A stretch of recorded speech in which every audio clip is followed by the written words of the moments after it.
Hello, as a full-time staunch procrastinator, recently I discovered something fucking interesting.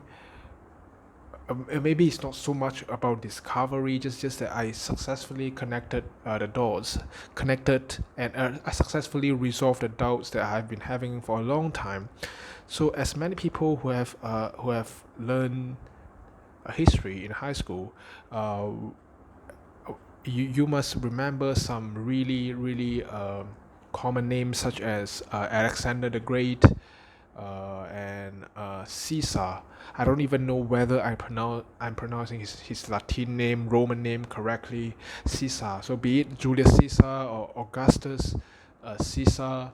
So these people recently I finally figured out very consciously what the hell did they actually do, and are they even related actually.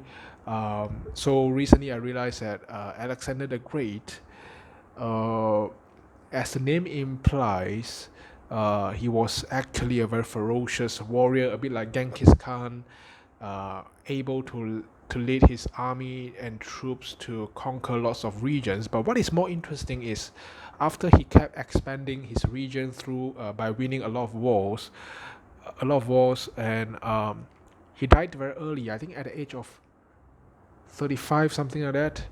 Uh, and what was the cause of his death until today is remains as a debate. Some people just said that it's because of ill health. He drank alcohol, and then suddenly he became very sick. Some people, of course, you always have theory like some of his subordinates actually poisoned him. Uh, so if I'm not mistaken, so after he died, he actually has an heir, but the heir was actually so young. The moment Alexander the Great died, his heir was actually still uh, inside the stomach of his mother. So basically, the wife of Alexander the Great was still in a pregnancy when Alexander the Great died. As a result, as you could guess, many subordinates of Alexander the Great, they fought over this topic like who should succeed him. Should they actually care about the baby inside the pregnancy who hadn't even been born? Should they actually pass the throne to him? So there were lots of tumultuous fights among who should succeed Alexander the Great. What was the end result? I can't remember. I remember just very chaotic. The actual heir of Alexander the Great eventually got killed at about age 11. Yeah, and then of course nobody actually uh, succeeded or continued the great plan of Alexander the Great. Many of his subordinates actually, after his death, actually detested and detested the idea of further expanding the region. So most of them stopped it. Yeah, so that is so much about Alexander the Great, which is very much about the history of Greece. And today I believe the regions are actually Greece, Macedonia, yeah, a lot of Middle East region. So Alexander the Great was about year 350 before Christ, I believe. And on the other hand, beside Alexander the Great, I also recently figured out what was going on among the Caesar, be it Julius Caesar or uh, Augustus Caesar. So uh, actually the Greek civilization and the Roman civilization, they are kind of not so related. Of course, lots of people always say that ancient Rome was largely affected a lot by ancient Greece, partly because the later stage of ancient Rome had a lot of Greek citizens, particularly after the fall of ancient Greece. So ancient Rome actually adopted lots of culture from ancient Greece. But if you look at the timeline very carefully, ancient Greece was about 2000 BC until 300 BC, and ancient Rome was about 700 BC until 400 AD. So there was a very brief intersection, like 300 years among ancient Greek. There was a very brief period, 300 years, where both ancient Greece and ancient Rome coexisted, but the intersection basically was very short. So let's talk about ancient Rome. So ancient Rome formed at about 800 BC. I do not have much understanding or knowledge about ancient Rome, and basically that period is not so famous. The moment ancient Rome became more notable was the period where Roman Republic was formed. Can't remember who was the guy who actually formed Roman Republic. I think it was formed around 400 BC. But of course, the pinnacle, the entire culmination of ancient Rome is the period of Julius Caesar. He was a very controversial figure.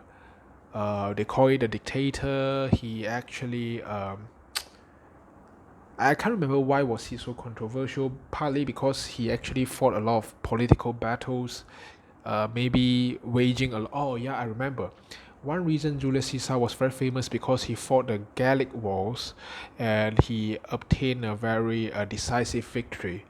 And after Gallic Wars, his position as a politician in the ancient Rome just strengthened so much, and eventually he ascended to the throne and become a really powerful figure. However, after he ascended to the power, I think lots of some races, particular some races, can't remember the name.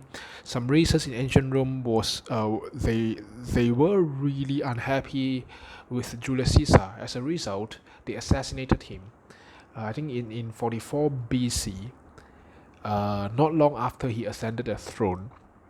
So that was a very important incident in ancient Rome history because I think I'm not too sure before or after the assassination of Julius Caesar, Roman Republic finally fell. Like Roman Republic actually is very important in the entire European Western history because if you remember, actually Plato wrote a book called Republic. It has a lot of relation with this Roman Republic because back then in European history, they always view this republic as a very utopian structure of government, structure of country. You have these small city states where people govern themselves with very good government, a lot of virtuous quality. So when Roman Republic fell, I think Rome experienced a very short period of chaos, and then lots of problems happened. Like for example, first of all, the problem is Julius Caesar. He did not have a male heir, and of course, rumors said that actually Julius Caesar had lots of affair with lots of women. He actually had quite a number of illegitimate children. And among all, the most fucking interesting thing is Julius Caesar actually had an affair with Cleopatra. So again, pardon me if I pronounce her name incorrectly. Cleopatra, quite a famous figure. He was the last pharaoh of ancient Egypt, and she was a female pharaoh. She actually had an affair with Julius Caesar, like two seemingly unrelated civilization. One is ancient Egypt, one is ancient Rome. I don't know how did they get together. I think partly is because Cleopatra was facing some sort of political crisis, so she sought help from ancient Rome, and which is Julius Caesar, to support her army, something like that, to fight with her political rival. So actually, Cleopatra had an affair with Julius Caesar, and they actually had a child together. Uh, and this child, his eventual outcome was so miserable. I'll talk about it later. But what happened after the assassination of Julius Caesar is that people again fought over the issue on who should succeed Julius Caesar, and as a result, the great the grandnephew of Julius Caesar, since Julius Caesar did not have an heir, the grandnephew, which is Augustus Caesar, and another name his another name is called Octavian. Augustus Caesar ascended to the throne and rule Rome. And this Augustus Caesar was a very ambitious guy. He immediately expanded the region very, very largely. I think maybe even conquer ancient Egypt. I'm not too sure because I remember Augustus Caesar. After he ascended to the throne, he immediately launched a battle against ancient Egypt. And yeah, I believe at that point of time, ancient Egypt, the ruler was called Mark Antony, who also had an affair with Cleopatra. This is very, this is very interesting. Cleopatra like portrayed like a very promiscuous woman today. Um, so Augustus Caesar waged war against Mark Antony and obtained another decisive victory. As a result, the actual region of Rome expanded a lot, and Augustus Caesar immediately declared the end of Roman Republic and marked the beginning of Roman Empire.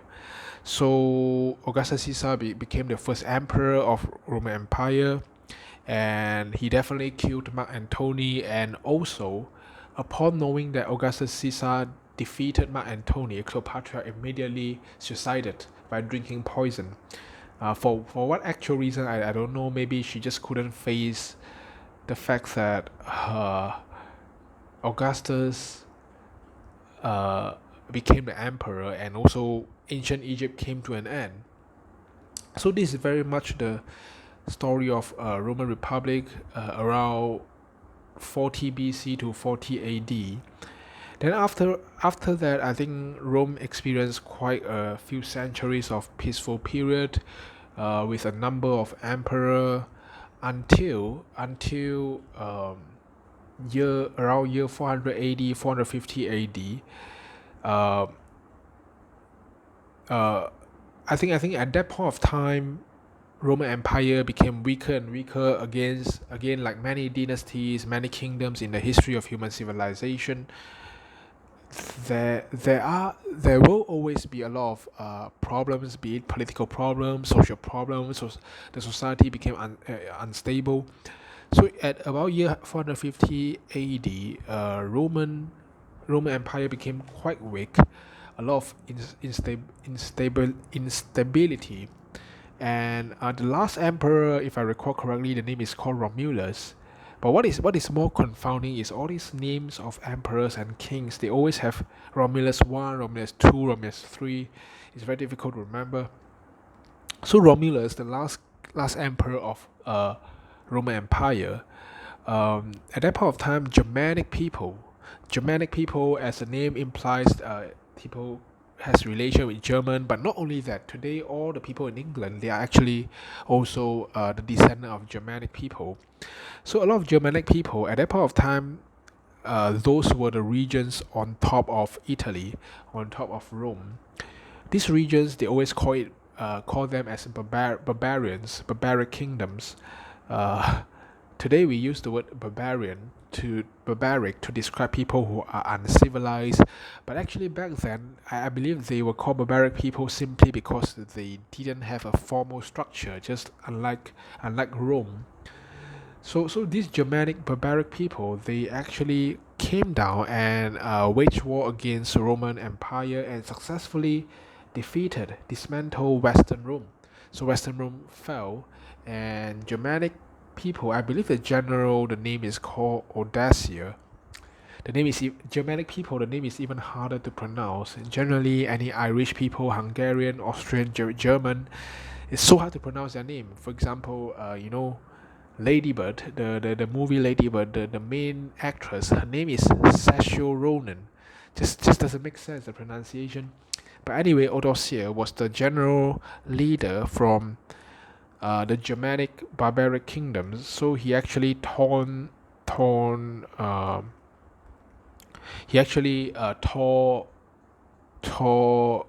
Western Roman Empire into pieces. But however, after that, the entire Western Roman Empire experienced a brief 300 years of somewhat chaotic period. if you look at the history, you can figure out who were actually ruling. You had a lot of small kingdoms, small tribes. Yeah. Uh, However, I always thought that okay, yes, Roman Empire ended. That's all, the end of Rome. But actually, until recently, only I realized that only Western Roman Empire ended. Was defeated by the Germanic people. Eastern Roman Empire remained. In fact, it remained for a really freaking long time until year 1500. Just that this Eastern Roman Empire uh, is actually known more as Byzantine. So Byzantine is actually Eastern Roman Empire. So technically, you can say that Roman Empire never ended until year 1500. So this Western Roman Empire fell into the hands of barbaric kingdoms. What happened later is very interesting. Just now, as what I said, there were a period of 300. There was a period of 300 years of tumult, chaos, after Odysseus defeated Western Roman Empire. But however, 300 years later, suddenly, I think in year about year 700, there was a pope. Can't remember it's Pope number 4, number 6, or number 7. There was a pope who suddenly declared someone, can't remember his name, to become a new king of a new kingdom. And therefore, a new kingdom was born again. The name is called Holy Roman Empire. So this is the confusing part that has been confusing me for a really long time. Holy Roman Empire and Eastern Roman Empire has almost no relation at all. In fact, the entire Holy Roman Empire has no blood relation with the previous Western Roman Empire at all. So you have Holy Roman Empire in the west. In the east, you have Eastern Roman Empire, or you can call it Byzantine. So this Holy Roman Empire has something to do with a lot of Christianity today. I think be it Orthodox or Protestant. This part, my knowledge is a little bit nebulous. I can't really know. I haven't really known much yet. So 700 year the Holy Roman Empire was formed, and then about year 1100 there was a very interesting incident. It's called uh, Eastern Western Schism. So there was a split between two different factions among the Christianity. Probably that was a moment that Christianity was split into Protestant and Orthodox. I'm not too sure about that. Anyone who is very clear about this, you can enlighten me. Yeah, so this entire thing I recently discovered, I finally connect a lot of very sparse dots together, from Alexander the Great to Julius Caesar to Augustus Caesar to Cleopatra to the Germanic barbarian people to Holy Roman Empire, Byzantine. So this is really interesting. And besides the Roman part, recently I also discovered a little bit more about what actually happened in Russia. So as we all know, Russia. Oh, one very interesting thing is actually the name of Caesar, Julius Caesar. The name Caesar, uh, it became so famous. It has been adopted into so many different cognates of different languages. So, for example, we all know a lot of people know that okay, Russian. Last time in their monarchy system, they call the king Tsar, Tsar. So actually, Tsar is an adaptation from Caesar, Julius Caesar. And also in German language, they always have this name called Kaiser, Kaiser. So it implies some royal general, very powerful general. So it's also adapted from Julius Caesar. So because back then Julius Caesar was so influential, he won so many wars like the Gallic Wars. So his name has become a synonym, become synonymous with king.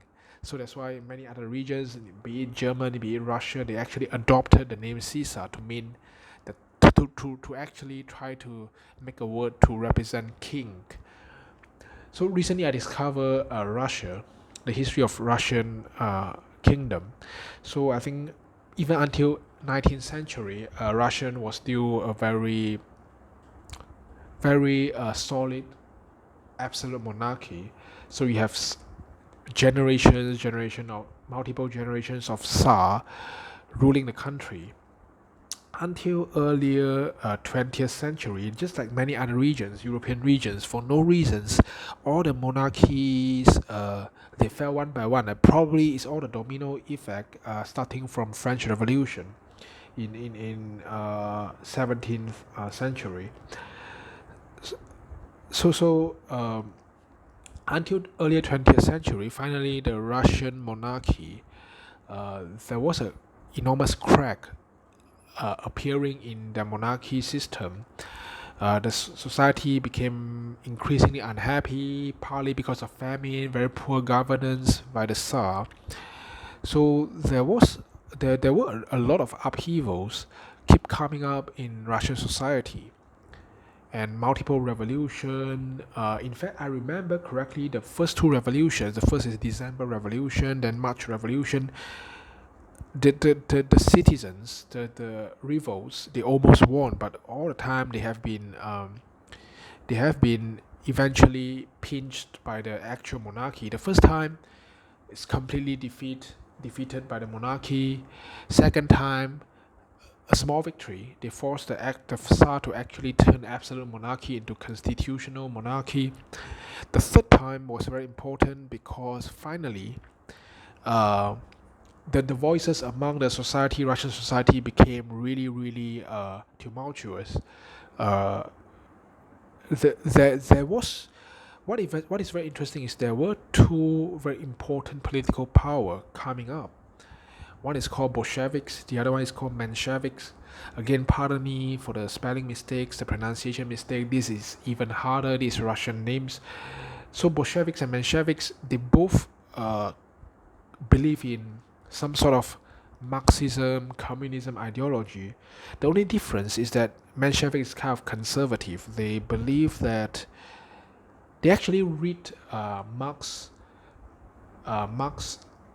writing very carefully. They actually follow the belief of Marx. Marx believed that for society to eventually become communism, you must go through a period that is very capitalistic. Even Marx himself widely acknowledged that communism would only happen when the rate of profit of capitalists experiencing a period from rapid growth to rapid fall. Only when the profit falls very quickly because of competition or whatever, then that is the appropriate time for the uprising of the proletariat.